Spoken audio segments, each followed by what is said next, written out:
self-sustaining.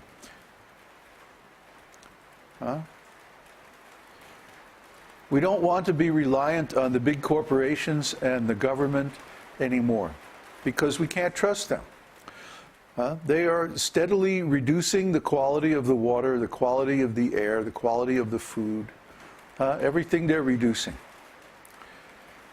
Next thing you know, this WIPO treaty is going to come out, and there's going to be a very big clamp down on freedom of speech on the internet.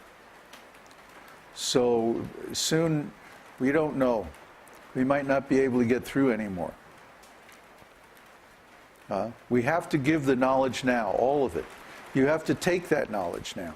I've been telling the students on the evening darshans to download all of our videos, download all of our material, our texts, our books, the Veda base, everything. Download it all and make a separate archive, because we don't know how much longer freedom of speech on the internet is going to last. We don't know how much longer anything is going to last. We cannot trust the present civilization to go on.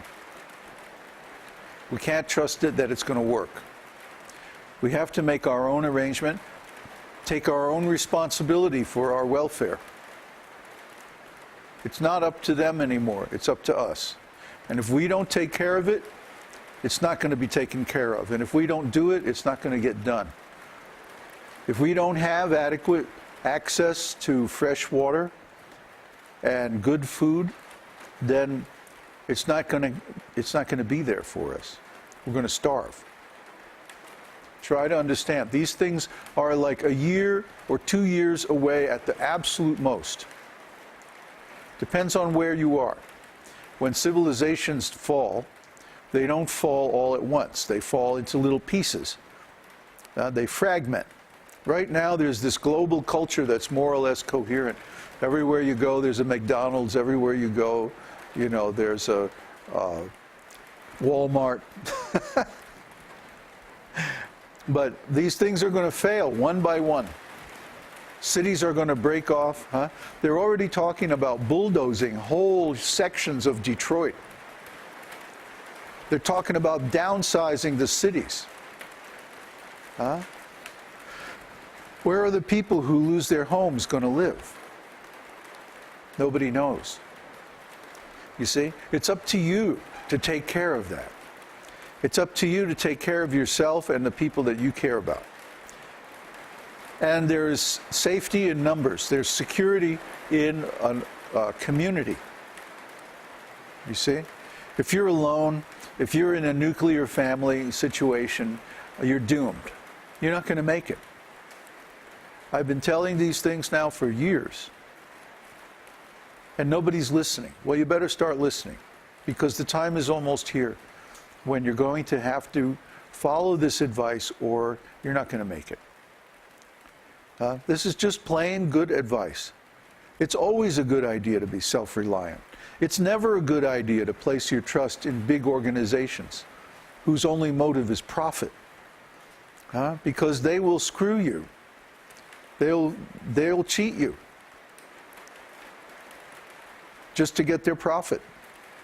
When times get tough, their own people are going to take the money and run. This is business. Business means cheating. Business means you get a profit at all costs. And usually the first thing to go is ethics, morals, wisdom, spiritual values. That's the first thing they dump overboard when times get rough. So we're saying, take these spiritual values, build a community on it, and you'll see, if you build it, they will come. To coin a phrase. That is very annoying. You have to fix that. Is there some kind of fastener back here? Oh yeah. Yeah, there's a screw back here that needs to be tightened. Get a screwdriver and tighten that up, please. So you see our mood. If we see something broken, fix it. Don't wait. Don't put up with it.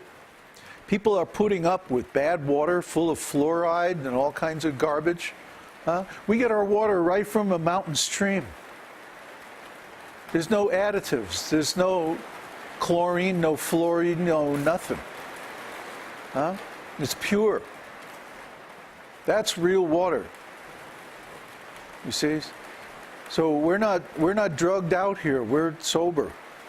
We're on the natch. We're down. We're straight.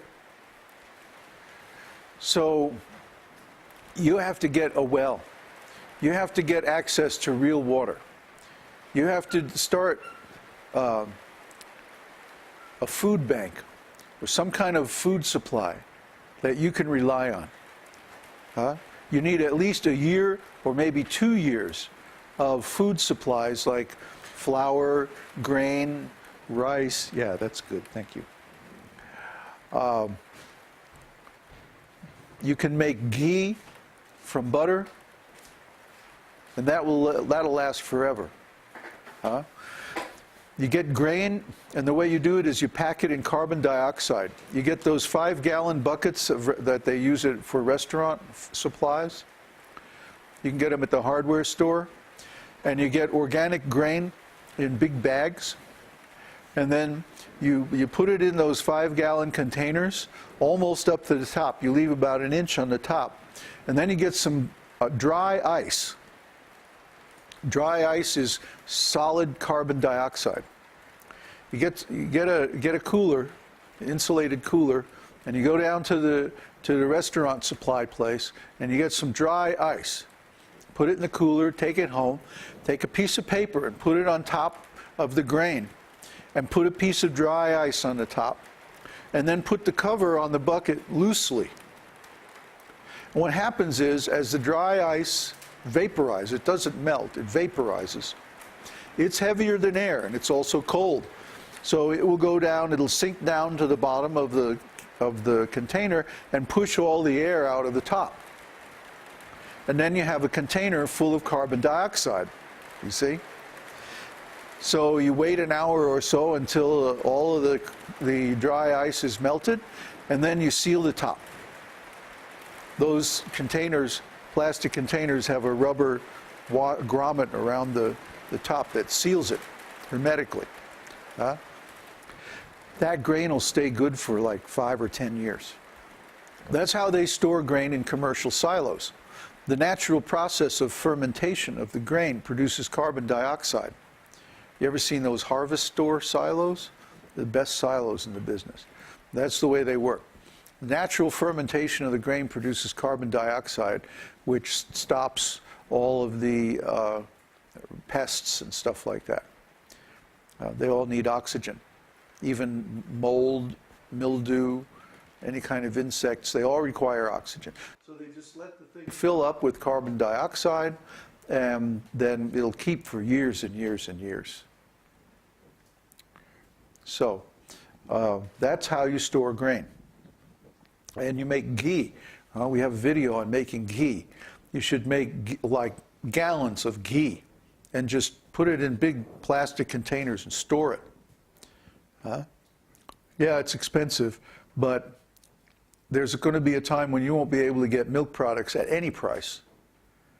And that ghee is going to save your intelligence, your brain. The fat in ghee is just the right size, for just the right type of fat for making brain cells, nerve cells. That's why milk products are so important.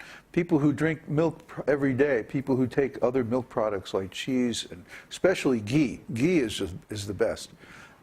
They develop very sharp intelligence. And the reason is that the fat in cow's milk, not goat's milk, not olive oil, not any of those other oils, only cow's ghee. That's the best.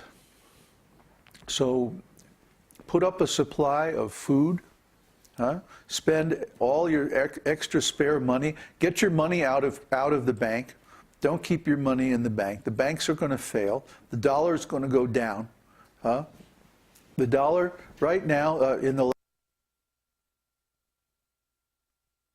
pesos, 15 Chilean pesos. Huh?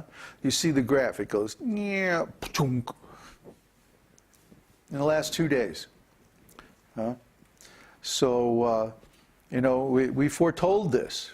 Huh? We told everybody a month ago, hey, we're going to raise our prices for our courses, our donations, suggested donations for our courses, because the dollar has lost almost 20% since we moved to Chile, which isn't that long ago, just last October.